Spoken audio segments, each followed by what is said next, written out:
Hello YouTube, j'espère que vous allez bien et que vous faites de très bonnes lectures en ce début d'année. Alors on se retrouve aujourd'hui pour ma petite liste de 23 livres pour cette année 2023. J'ai vu ce petit tag, on va dire, passer ces derniers jours et je me suis dit que c'était assez marrant, ce serait assez marrant de faire une espèce de petite palle que je vais essayer de tenir pour l'année 2023 en particulier, pas par thème ou autre, parce que sincèrement j'avoue que je suis quelqu'un qui lit selon son mood et je peux lire n'importe quoi comme type de livre, peu importe la saison. Donc en été je pourrais très bien lire des livres qui sont plutôt des livres pour l'automne, pour Halloween ou autre. Donc je me suis dit ça sert à rien de faire ce genre de palle. Par contre je me suis dit faire une petite palle, 23 livres c'est quand même beaucoup. Mais disons que sur mon challenge de cette année qui est de 40 livres, c'est à peu près la moitié. Donc je me dis, bon c'est quand même, je vais lire 40 livres. Donc je peux me faire une espèce de palle que je vais essayer de tenir de 23 livres. Bon, peut-être que je la tiendrai pas, que je lirai pas ces 23 livres, là, précisément. Mais je vais quand même tenter de le faire. Du coup, je me suis fait une petite liste des livres que j'ai ici dans ma palle. Et il y en a aussi certains que je n'ai pas, mais que je compte lire parce que c'est une suite d'une série que j'ai commencé, par exemple. Donc voilà, on reste à peu près dans la palle, voilà. Et du coup, voilà, je vais vous lister un peu... je vais vous lister tout ça. Dans cette liste de livres que j'aimerais lire en 2023, il y a un peu de tout. Qu'on se le dise, il y a un petit peu de tout et il y a beaucoup de suites de sagas dans cette palle que je me suis fait. Mais voilà, en même temps, je lis énormément de sagas, plus que des one-shots. Ici derrière moi, ce sont les sagas et alors les one-shots. Je sais pas si je les ai tous là, mais en tout cas, cette rangée ici, ce sont des one-shots que je considère entre guillemets comme one-shot. Et alors que derrière ici, hop, tout là et en dessous, et alors dans mon autre bibliothèque par là-bas, et aussi dans mon bureau, ben il y a des sagas. Voilà. Donc je me suis fait une petite liste dans mon petit carnet, mais je vais vous montrer les bouquins que je vais lister. C'est juste pour me faire un petit pense-bête et ne pas oublier un livre. Alors, on commence dans l'ordre entre guillemets de ma bibliothèque. Donc le premier livre de cette liste, il s'agit de Blood and Honey, le tome 2 de la saga de Serpent and Dove. Voilà, donc je l'ai acheté l'année passée quand il est sorti, mais je l'ai toujours pas lu. On m'en dit que les gens sont assez mitigés sur ce tome. Il serait apparemment moins bien que le tome 1. Du coup, je suis un peu curieuse de voir ce que je vais en penser. Du coup, je ne vais pas vous résumer donc Blood and Honey, bien sûr, parce que bon, c'est le tome 2, je ne l'ai pas encore lu, donc ça sert pas à grand chose. Mais pour vous résumer rapidement le tome 1, donc Serpent and Dove, on suit Louise, mais on l'appelle plutôt Lou dans toute l'histoire, qui est une sorcière qui a fui sa maison pour aller dans une autre ville. Je ne sais plus le nom, je ne sais pas si on le dit dans... Oui, la ville de Césarine, où les sorcières sont pourchassées. Concrètement, on déteste la magie, elles sont craintes, et donc on les pourchasse pour les faire flamber, hein, voilà. Et donc elle va aller se réfugier dans cette ville et va vivre de vols, de petits larcins, ce genre de choses. Mais elle va se faire attraper et elle essaie de se faire passer pour une humaine lambda. Et ce qui se passe, c'est qu'elle va devoir se marier, un mariage forcé avec Reid, qui est un chasseur de sorcières. Alors comment vous dire que une sorcière, un chasseur de sorcières, ça fait des étincelles. Donc voilà, on va suivre ces deux-là, comment ils vont se rapprocher et le reste de l'histoire, des ennemis de Lou qui vont apparaître et autres. Donc c'est un livre qui est vachement chouette. Je vous le recommande. Donc voilà, c'est la suite que je vais lire cette année. Ensuite, le deuxième livre que j'ai prévu de lire cette année, il s'agit du tome 2 de comment on dit? Le sang et la cendre. J'allais dire From Blood and Ash, mais donc le sang et la cendre. Il s'agit donc d'un royaume de chair et de feu. Voilà, ça fait des mois qu'il est dans ma pile à lire et je ne l'ai toujours pas lu. Il va falloir que je me bouge les fesses. C'est reparti, je recommence à me frotter le nez. Je comprends pas pourquoi quand je tourne une vidéo, j'ai mon nez qui me chatouille. Mais donc voilà, je crois que pour ce tome-ci, les gens sont assez positifs dans l'ensemble. Je crois qu'il y a quand même des gens un petit peu mitigés. Bon, c'est toujours comme ça pour les tomes 2 en général, parce que les tomes 2, il se passe pas grand-chose. Souvent, on est sur une fuite ou sur une recherche d'un objet ou quelque chose qui va aider à la quête, on va dire. Mais souvent, donc, ces tomes 2 sont moins intéressants que les tomes 1 et les tomes 3, si c'est des trilogies, bien sûr. Mais donc, voilà, ici, je ne sais pas du tout réellement ce qu'on en dit, mais donc je suis curieuse de le découvrir, et franchement, j'aime énormément ce qu'ils ont fait pour le design de ce bouquin. Genre, la couverture interne est vraiment trop belle. J'adore quand c'est blanc et doré comme ça, c'est vraiment très joli. Et donc évidemment, je vais pas vous résumer le résumé du tome 2. Oui, c'est un tome 2 bien sûr. Mais donc pour rapidement résumer de ce que je me souviens du livre, parce que c'était quand même il y a très longtemps maintenant que je l'ai lu, le tome 1. Je l'ai lu à sa sortie, il me semble. Donc, juste pour rappel, voilà, Poppy. On va suivre Poppy, qui est nommée comme la sainte. Donc c'est une jeune femme qui est sélectionnée comme une élue, comme une sainte pour le peuple. Et donc elle va devoir s'habiller tout en blanc tout au long de sa vie et porter un espèce de voile qui va cacher son visage pour les autres. Donc elle ne doit pas se montrer, entre guillemets. Et donc on va découvrir sa quête un petit peu de rébellion. En fait, elle veut être libre, elle veut vivre sa vie et voilà, elle cherche un petit peu à comment en échapper, mais en même temps elle veut suivre ce qu'on lui dit de faire parce qu'elle est la sainte et elle croit en ce système dans lequel elle vit où il y a des gens qui sont immortels. Si je ne me trompe pas, j'avoue que je me souviens plus trop, hein. Mais donc il y a des gens qui sont immortels, qui sont en fait les dirigeants de ce monde. Et normalement, si je me souviens bien, tous les jeunes vont à un certain moment passer une espèce de cap où ils peuvent devenir servant de ces immortels. Je ne sais plus si c'est servant ou devenir un immortel. En tout cas, voilà, ils vont vivre une vie meilleure que ce qu'ils avaient avant. Par exemple, avant, ils étaient très pauvres, ils vivaient dans la pauvreté et ils vont devenir riches, par exemple. Enfin, je ne sais plus trop exactement ce que ça en dit. Je vais vite relire le résumé pour être certaine de ce que je vous raconte. Oui, non, dans le résumé, on le dit pas vraiment, on raconte pas...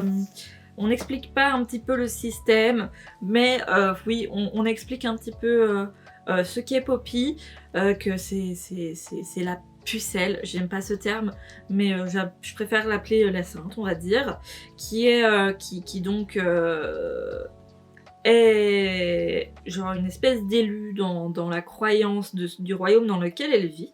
Et donc il y a deux royaumes distincts, il y a le royaume dans lequel elle vit et un autre qui se font la guerre.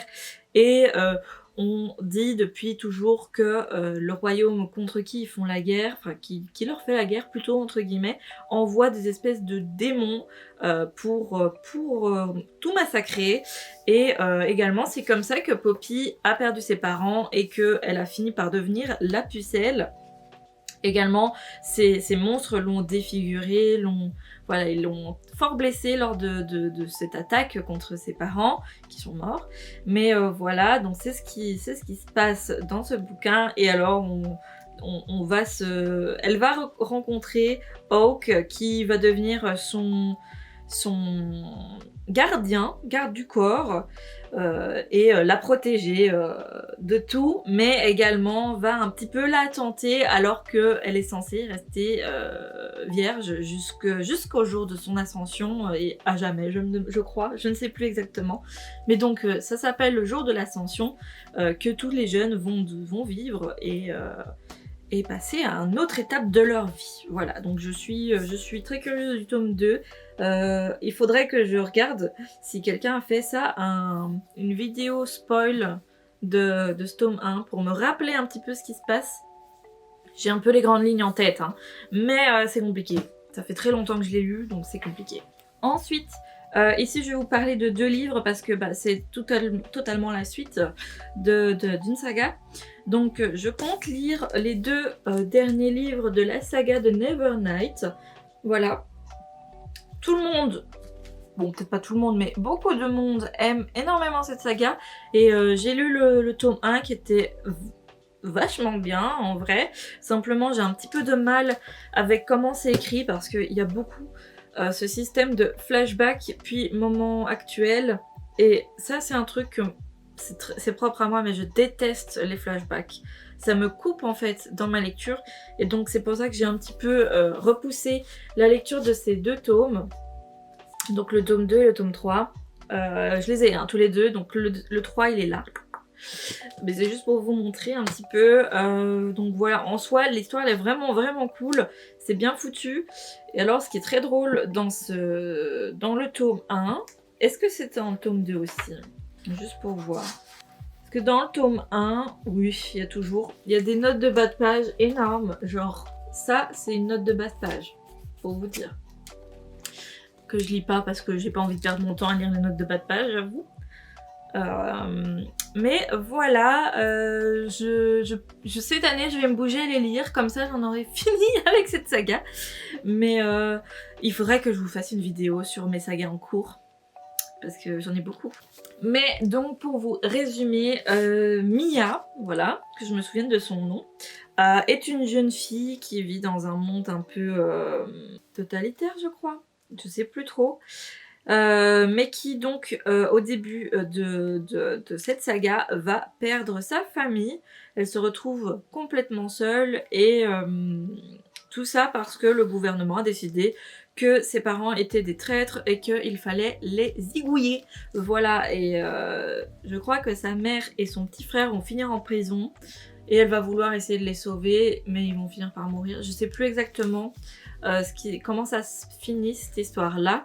Mais donc pour se venger, Mia va rentrer dans une école d'assassins, une académie d'assassins qui s'appelle Saint-Meurtre. Oui, Notre-Dame du Saint-Meurtre. Au sein de l'église rouge, voilà. Donc elle va rentrer dans cette académie et essayer de devenir la meilleure assassineuse, on va dire, de sa génération, et se venger de la mort de ses parents. Donc elle a une cible, voilà, une personne en particulier qu'elle veut tuer, faire souffrir en tout cas, mais tuer surtout. Et elle va faire en sorte de devenir la meilleure. Donc on va suivre son évolution dans cette académie, les amitiés, les ennemis qu'elle va se faire dans cette école, même ses petites amourettes. Et alors il faut savoir que Mia, elle a une sorte de pouvoir, elle peut parler aux ombres, c'est-à-dire qu'elle elle a un espèce d'animal, un chat en tout cas, qui est une ombre et qui donc... c'est une sorte de familier en fait, et qui va passer donc d'ombre en ombre pour aller chercher des informations, la prévenir, enfin voilà, elle peut parler aux ombres comme ça, et je ne sais plus si elle a d'autres pouvoirs par rapport à ça, mais ça va beaucoup l'aider dans son cheminement vers son but. Mais donc voilà, pour vous résumer un petit peu l'histoire, c'est vraiment une histoire très cool, je vous la recommande si vous aimez bien toutes ces histoires un petit peu glauque quand même sur les bords et d'assassins et autres. En tout cas, très chouette. Voilà, donc j'espère lire les 2 tomes cette année. Ensuite, le prochain livre que je prévois de lire cette année, en fait c'est ma prochaine lecture. Actuellement, je suis en train de lire, j'espère finir aujourd'hui ou demain, Crescent City 2. Donc après ça, je compte lire Ash Falling from the Sky... Non, For the Sky de Neil Gaiman et Matthew Guibé. Voilà, donc j'en entends que du bien et j'ai ma copine Laura qui l'a lu ici il y a quelques jours et qui a adoré. J'avoue que je repoussais la lecture de ce bouquin, mais je me dis il est temps que je m'y mette et que je découvre cette pépite, sachant tout le bien que j'en entends. Donc je suis vachement curieuse de le découvrir et d'en pleurer parce que il me semble qu'il nous fait bien chialer ce livre. Mais donc voilà, je ne sais plus trop ce que raconte ce bouquin, pour vous dire. J'avais lu le résumé quand je l'ai acheté, mais je ne m'en souviens plus. Qu'est-ce qu'on en dit? Lors de la soirée de pré-rentrée à l'université, Sky, décidée à laisser ses démons derrière elle, jette son dévolu sur Ash. Prête à assumer cette aventure d'un soir, elle ignore les avertissements de sa colocataire et se lance dans le jeu de la séduction, mais perd lamentablement la partie. Elle a fait fuir Ash, non sans avoir entrevu ses blessures. La part d'ombre d'un jeune homme qui a tout connu, même le pire, surtout le pire. Donc voilà, ça me paraît être une lecture quand même assez lourde dans certains sens. Je pense qu'il y a beaucoup de trigger warning dans cette lecture, mais voilà, j'ai très hâte de le découvrir. En plus, il est assez fin. Genre, ça par rapport à Crescent City, c'est du pipi de chat, quoi. Voilà, donc je suis très curieuse de le découvrir et ma copine Laura m'a dit qu'elle a absolument besoin du tome 2, donc si j'aime autant qu'elle, je vais l'enchaîner certainement à mon avis. Mais donc voilà, je suis très curieuse de le découvrir. Ensuite, prochaine lecture que je prévois pour cette année, c'est le dernier tome de Witch and Gods. C'est de la romance, hein, les gars, et alors il y a un peu de maths dedans, donc voilà. Ce n'est pas pour tout âge, voilà, mais j'ai beaucoup aimé le tome 1 et le tome 2. On est sur une sorte de réécriture un petit peu de la mythologie grecque dans un sens, voilà. Donc c'est de la romance sur une ambiance mythologie grecque, mais de nos jours, voilà. Et donc dans ces 3 tomes, on va suivre 3 sœurs qui sont des sorcières. Donc dedans il y a Méroé, c'est donc ce tome-ci, Méroé, et alors les 2 autres tomes, j'ai déjà oublié. Ella, il y a Ella, et comment s'appelle cette dernière sœur? En plus j'ai adoré Circé, voilà. Donc Ella, Circé, Méroé. Ah mais je suis débile. Et Méroé. Ouais. J'ai retrouvé les noms. Il y a la hiérarchie des dieux. Du coup, c'est un peu facile de retrouver, en effet.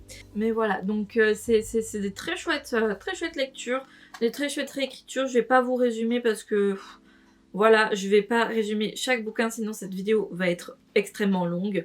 Mais voilà, pour vous dire, on suit 3 sorcières, 3 sœurs qui vont chacune avoir leur romance avec un dieu grec. Voilà. Simplement. Et alors il y a aussi une espèce de quête par rapport à Zeus pour le renverser entre guillemets. Donc voilà, il y a pas que de la romance dedans, il y a aussi une histoire de rébellion envers Zeus.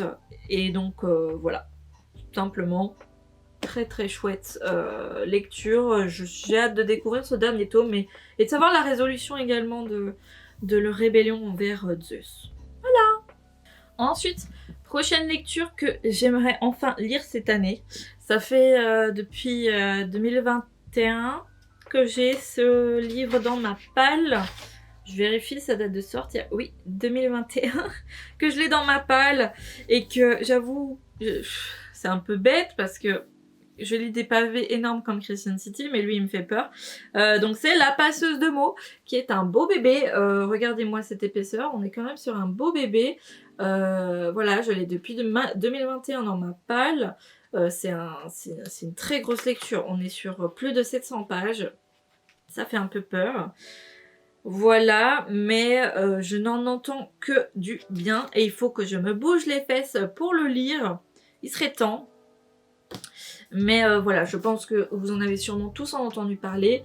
Je listerai en description des liens pour avoir les résumés de chaque livre ou début de saga. Pour ceux qui sont des sagas, enfin des suites de sagas, je mettrai le tome 1.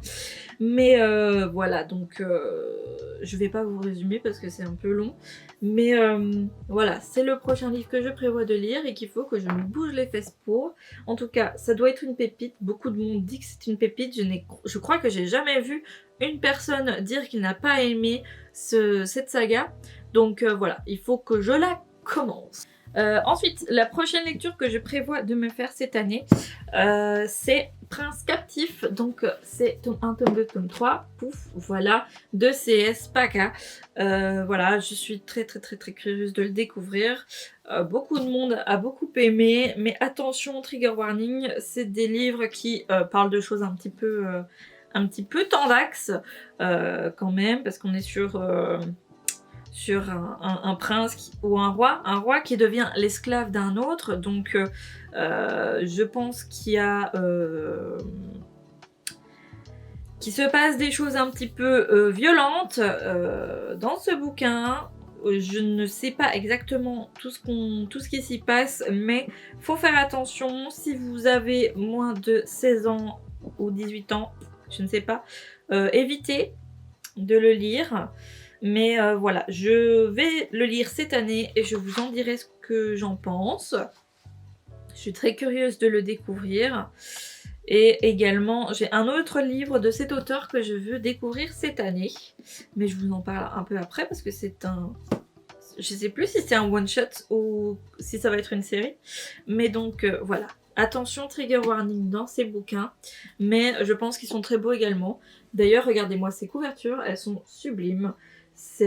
Voilà, c'est ce qui m'a donné envie d'avoir cette édition parce que j'ai failli les acheter quand c'était l'édition intégrale qu'il y avait avant, mais quand ils ont refait l'édition, qu'ils ont refait ces 2 tomes comme ceci, je me suis dit non, il me faut celle-là, elle est beaucoup trop belle.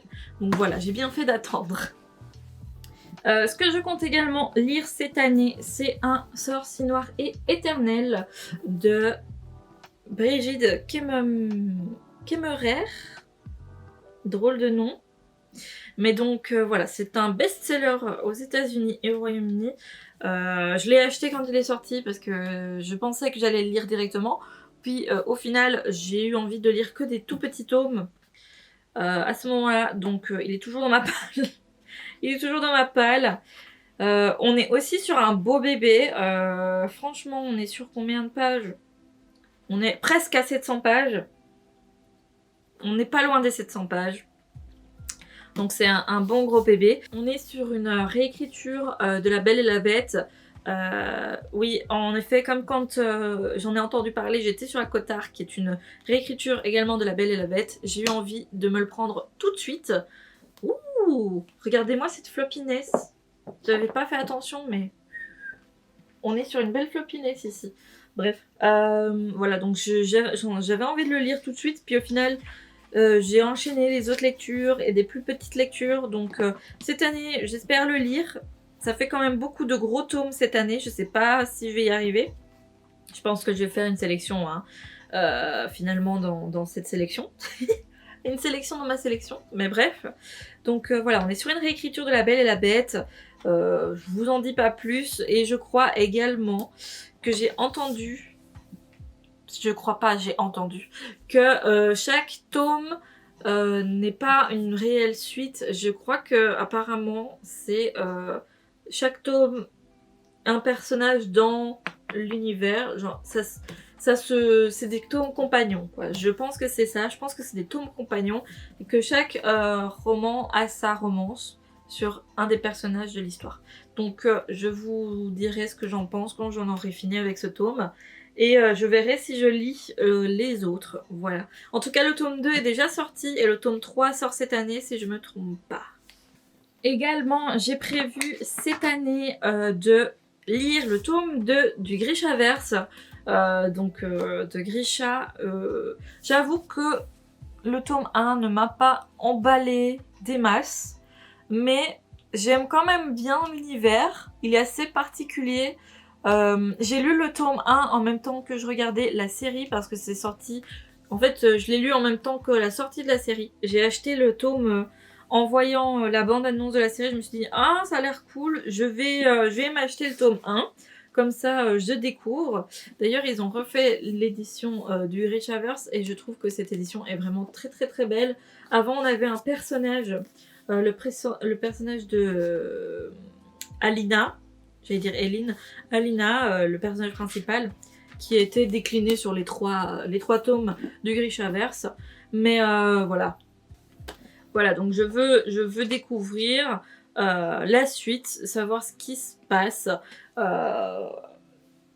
Je pense qu'on entend suffisamment parler du Grishaverse, je vais pas vous résumer ce qui s'y passe. Et d'ailleurs, il y a la série, si vous voulez découvrir un petit peu. Il faut savoir que la série fait un mélange de Grisha et de Six of Crows. Donc ça vous spoil un petit peu Six of Crows, il me semble. Voilà, j'avoue que j'ai préféré le côté Grisha que le côté Six of Crows dans la série. Donc je sais pas si je lirai Six of Crows, alors que apparemment c'est meilleur, c'est mieux que Grisha. Mais voilà, j'aimais moins ce côté team d'escrocs et autres. Voilà, ça m'a moins emballé. Et voilà, en tout cas le tome 1, je crois qu'on était sur un 3,5 sur 5 d'appréciation, voilà, donc je vous dirai ce que j'en pense sur le tome 2. Il paraît que c'est moins bien, que c'est beaucoup plus long, parce que on est sur un tome 2, sur une trilogie, donc on est sur... On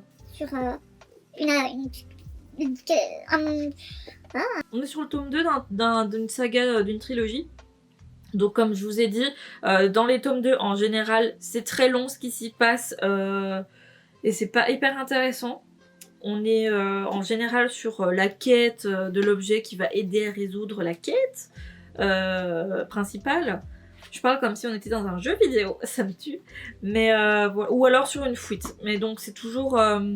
c'est très long, c'est beaucoup de voyages quoi en général. Et j'aime moins ce qui se passe dans ces tomes-là.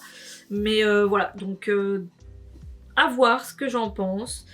En tout cas, il faut que je lise vraiment... il faut que je lise vraiment ce tome 2 et que je découvre le tome 3 ensuite. Mais le tome 3, je le lirai pas cette année, je pense. Ensuite, j'ai prévu cette année d'enfin lire le tome 2 de La Carte des Confins de Marie Réplin. Voilà, la copine de Nana. Voilà, le tome 1 était assez bien. Je sentais que c'était son premier roman, mais il y a beaucoup de potentiel dans cet univers, et donc je suis curieuse de voir comment se développe le tome 2. Donc pour vous résumer rapidement La Carte des Confins, on va suivre Kali et Blake. Kali qui est donc une femme et Blake un pirate.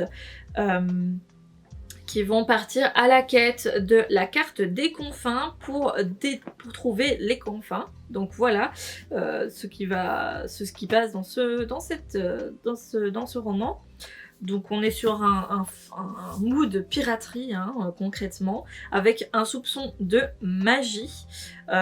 Et donc on va suivre leur épopée pour trouver la carte des confins. Voilà, donc ici je suis très curieuse de ce tome 2. D'ailleurs il est plus épais que le tome 1, donc ça veut dire qu'il va se passer plus de choses potentiellement. Voilà, je crois que le tome 1 on était sur entre 300 et 400 pages, alors qu'ici on est dans les 500 pages, donc il se passe pas mal de choses. Voilà, donc très curieuse de le découvrir, je vous en dirai des nouvelles. Alors, prochain livre, punaise, je sais pas combien j'en ai listé là, mais ça fait beaucoup.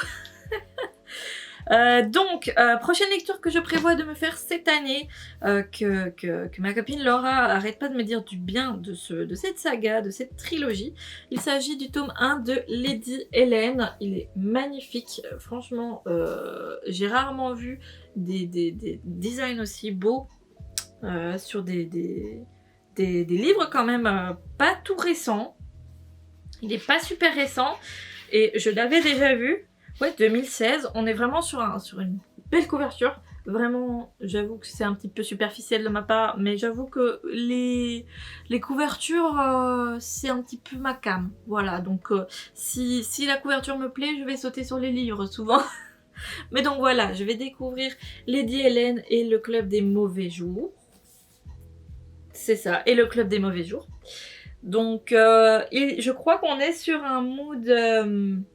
dans les années 1800, quelque chose comme ça, un peu au niveau, un peu dans la noblesse, ce genre de choses, mais avec un soupçon de magie, si je ne me trompe pas.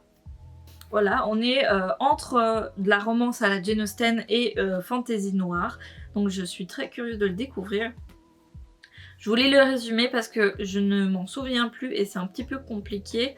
Donc Londres, avril 1812. Ouais, mais les années 1800 comme je vous ai dit. Lady Helen Wrexhall. Wrexhall, je sais pas comment on dit. Wrexhall. Lady Helen. S'apprête à faire son entrée dans le monde. Bientôt, elle sera prise dans le tourbillon des bals avec l'espoir de faire un beau mariage. Mais une bonne de la maison disparaît. Des meurtres sanglants sont commis et Hélène fait la connaissance de Lord Carlston. Un homme à la réputation sulfureuse. Il appartient au club des mauvais jours, une police secrète chargée de combattre des démons qui ont infiltré toutes les couches de la société. Lady Helen est dotée d'étranges pouvoirs, mais acceptera-t-elle de renoncer à une vie faite de privilèges et d'insouciance pour basculer dans un monde terrifiant?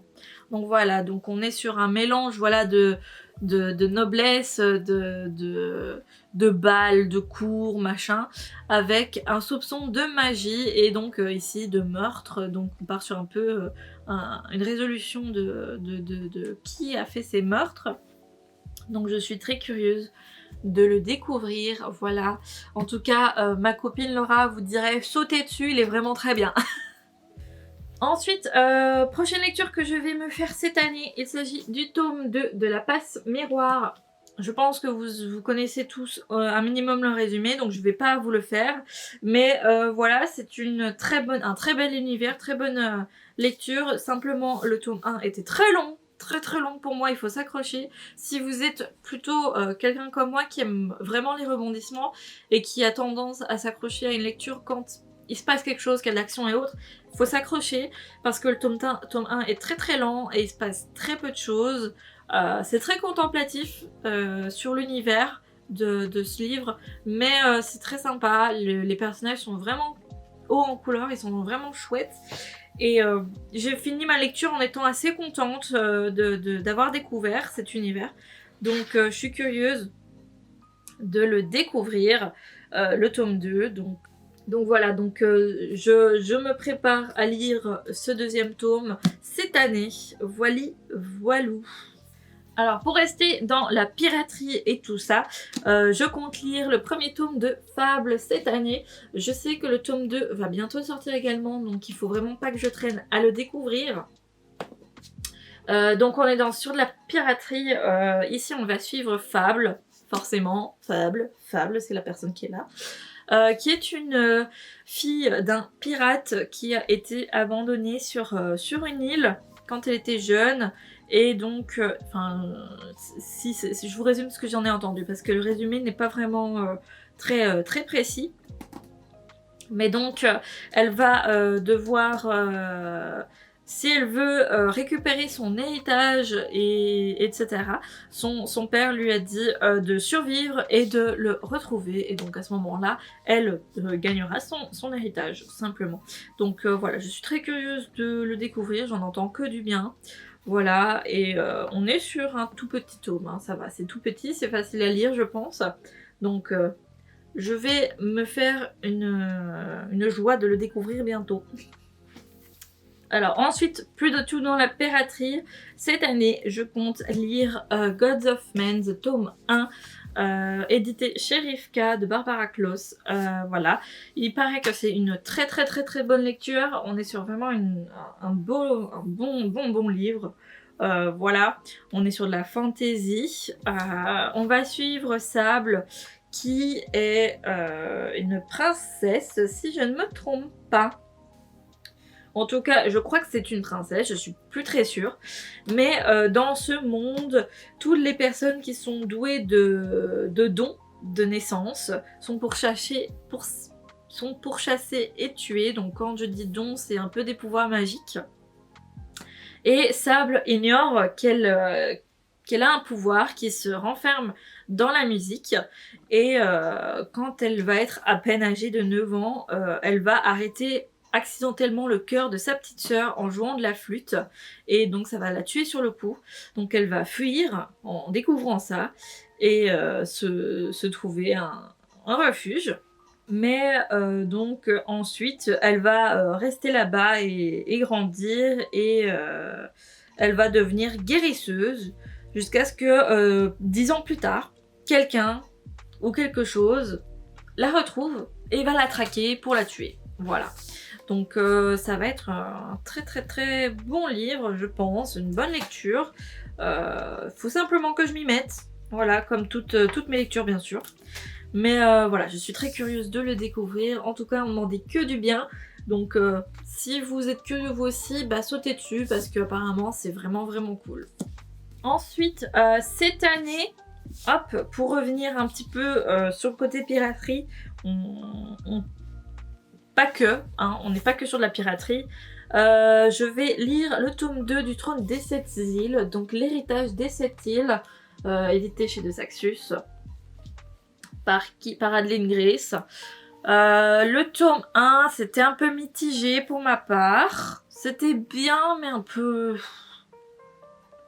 vide. Enfin, c'était pas non plus un gros coup de... Enfin, c'était pas un coup de cœur, quoi. C'était vraiment sans plus. C'était sympa, mais sans plus.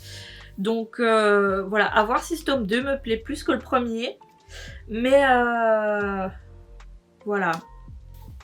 Mais donc voilà, on est sur un univers de piraterie, de sirènes, de kraken et autres. Je vous invite à aller lire le résumé. C'est assez sympa. À vous de vous faire un petit peu votre idée et voir si vous avez envie de le découvrir. Mais en tout cas, le livre est très beau, il n'y a pas à dire. Le tome 1 également. Mais voilà, ça n'a pas été l'unanimité pour moi. Ça se laisse lire, mais sans plus.